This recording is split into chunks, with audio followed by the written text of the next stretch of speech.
இன்றைய நிலையில் அதாவது தமிழருக்கென்ற ஒரு வலுவான ஒரு அரசியல் கொள்கையும் பொருளாதார கொள்கையும் ஏற்படுத்துவதற்காக தமிழர் தாயகத்திலுள்ள கல்விமான்கள் புத்திஜீவிகள் அரசியல்வாதிகளுடன் புலம்பெயர் தேசத்திலுள்ள புத்திஜீவிகளையும் இணைத்து உள்ளடக்கி ஒரு கட்டமைப்பை உருவாக்கும் போது அக்கட்டமைப்பை யார் பொறுப்பேற்று தலைமையேற்று நடத்த வேண்டும் என நீங்கள் எதிர்பார்க்கின்றீர்கள்?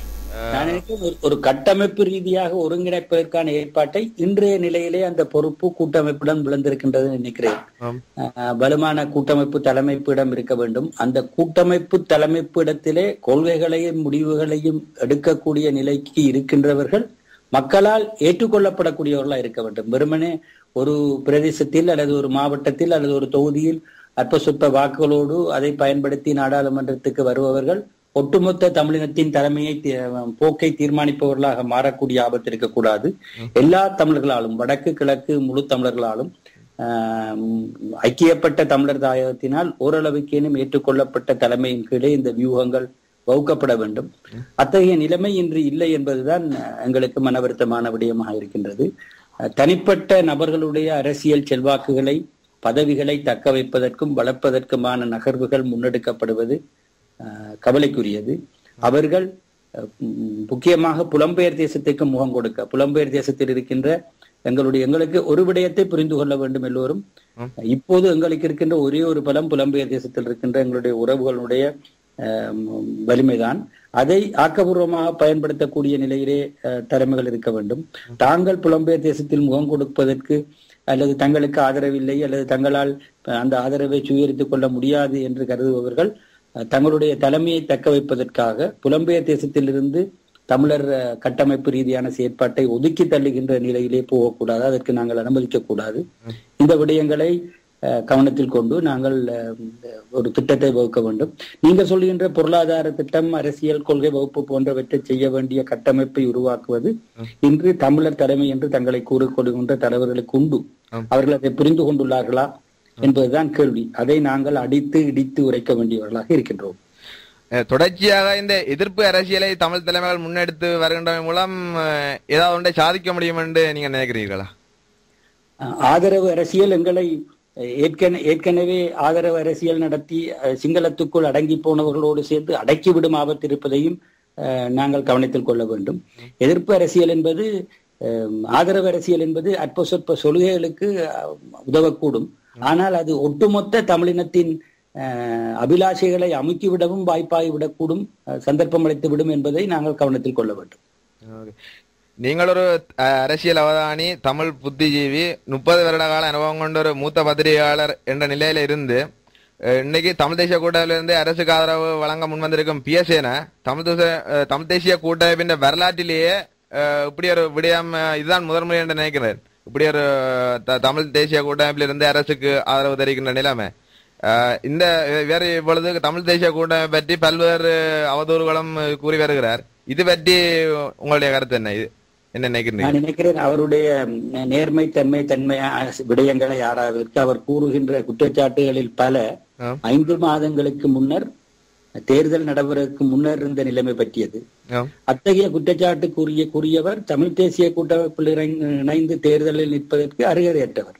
அப்படி கேட்டுவிட்டு தான் தேர்தலில் வென்றுவிட்டு இந்த விடயங்களை கூறுவது அவருடைய நேர்மைத்தன்மையை, அவருடைய துரோகத்தனத்தை, பொறுக்கித்தனத்தை, நான் இன்னும் கொஞ்சம் இதா சொல்லுவேன், பொறுக்கித்தனத்தை வெளிப்படுத்துகின்ற விடயமாக கருத முடியும். அதை ஒரு விடயமாக கருதுவதற்கு அல்லது அதை ஒரு அரசியலாக கருதுவதற்கு அர்த்தமே இல்லை. அவர் போன்ற துரோகம் செய்யக்கூடியவர்களை களத்துக்குள் கொண்டு வருவதற்கு இடமளித்த எங்களுடைய அரசியல் வெற்றிடங்கள், எங்களுடைய அரசியல் தலைமையினுடைய தவறுகள் உண்மையாக வேதனைக்குரியவை.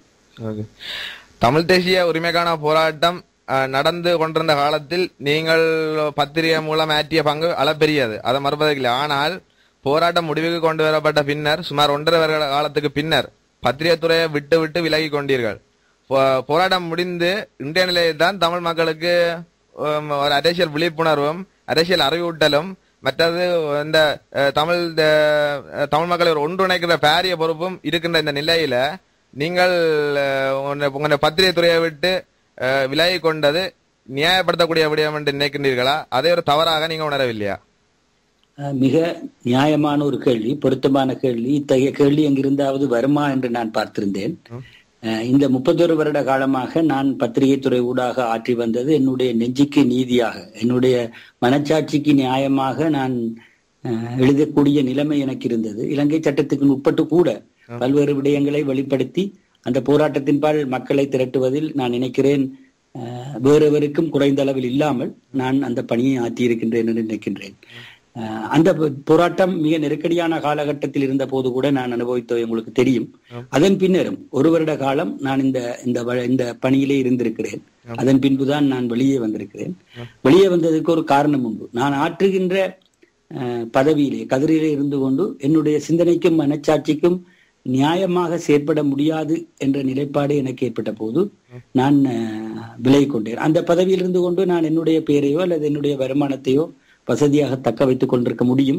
நான் வசதியாக வாழ்ந்திருக்க முடியும், கௌரவமாக வாழ்ந்திருக்க முடியும். ஆனால் மனச்சாட்சிக்கு விரோதமான சில விடயங்களுக்கு என்னால் துணை போக முடியவில்லை என்ற காரணத்தினால் நான் நினைக்கிறேன் நான் வெளியே வந்த போது அது பற்றி மேலோட்டமாக தெரிவித்திருக்கிறேன். பழையவற்றை கிளற விரும்பவில்லை. நான் இருந்த பதவியிலிருந்து என்னுடைய பொறுப்பை நான் செய்வது பொருத்தமானது அல்ல, மனச்சாட்சிக்கு நேரானது அல்ல என்று நான் கருதியதால் வெளியே வந்தேன். அதற்காக தமிழர்கள் மத்தியிலே இன்று இந்த போராட்டத்தினுடைய விளைவுகள், தெளிவுகள் அல்லது அந்த நிலைமைகளில் பொறுப்பேற்க வேண்டிய பங்குதாரர்களில் நானும் ஒருவன். ஆகவே இந்த மக்களை விட்டு இந்த போராட்டத்திலிருந்து இந்த அரசியல் நிலைமையிலிருந்து வெளியேற நான் விரும்பவில்லை. வேறு காத்திரமான வழியில் என் மக்களுக்கு நான் என்னாலான பங்களிப்பை, என்னுடைய அனுபவத்தை, என்னுடைய மக்கள் மூலம் எனக்கு கிடைத்த தொடர்பாடல்களை பயன்படுத்தி பிரயோசனமாக ஏதாவது என்னுடைய இனத்துக்கு செய்ய முடியுமா என்று பார்க்கிறேன். தனிப்பட்ட பதவிகளை அல்லது இலக்குகளை வைத்து நான் இந்த விடயத்தை நகர்த்தவில்லை. ஒரு தொண்டனாக பின்னின்று அல்லது ஒரு கூட்டமைப்பாளராக பின்னின்று செயற்படக்கூட நான் தயாராக இருக்கிறேன் என்பதை மீண்டும் மீண்டும் கூறி வைக்க விரும்புகிறேன். நான் நினைக்கிறேன் எங்களை போன்றவர்கள் இந்த நேரத்திலே வெளியே வந்து செய்ய வேண்டிய காத்திரமான பணி காத்திருக்கிறது என்று கருதி வெளிவந்தேன். நான் ஆற்றிய பணியிலிருந்து நான் வெளியே வருவதற்கான காரணங்கள் உங்களுக்கு தெரியும். என்னுடைய பத்திரிகை, நான் பணியாற்றிய பத்திரிகை நேரடியாக அரசியல் பதவிகளை இலக்கு வைத்து நடப்பதில்லை என்ற ஆசிரியர் தலையங்கங்களை நான் பல தடவை எழுதியிருக்கிறேன். அதிலிருந்து என்னுடைய பத்திரிகையோ நிர்வாகமோ பிறழும் போது அதற்கான பொறுப்பை நான் ஏற்றுக்கொண்டாக வேண்டும். அதை ஏற்றுக்கொண்டு வெளியே வந்திருக்கிறேன். ஆனால் உதயன் சுடரொளி பத்திரிகைகள் என்னுடைய பிள்ளைகள் போன்றவை, நான் வளர்த்தவை, என்னுடைய கைகளிலே வளர்ந்த பத்திரிகைகள். அவற்றுக்கு மாற்றாக ஒரு பத்திரிகையில் பணியாற்றுகின்ற விருப்பம் எனக்கு இருக்கவில்லை. ஆகவே இவர் இரண்டுக்கும் நடுவிலே ஏதேனும் ஒன்றை நான் தெரிந்தாக வேண்டும். நேரடியாக அரசியல் ரீதியாகவோ அல்லது வழிகாட்டல் ரீதியாகவோ மக்களுக்கு பங்களிப்பதன் மூலம் என்னுடைய பணியை தொடரலாம் என்று நினைக்கின்றேன்.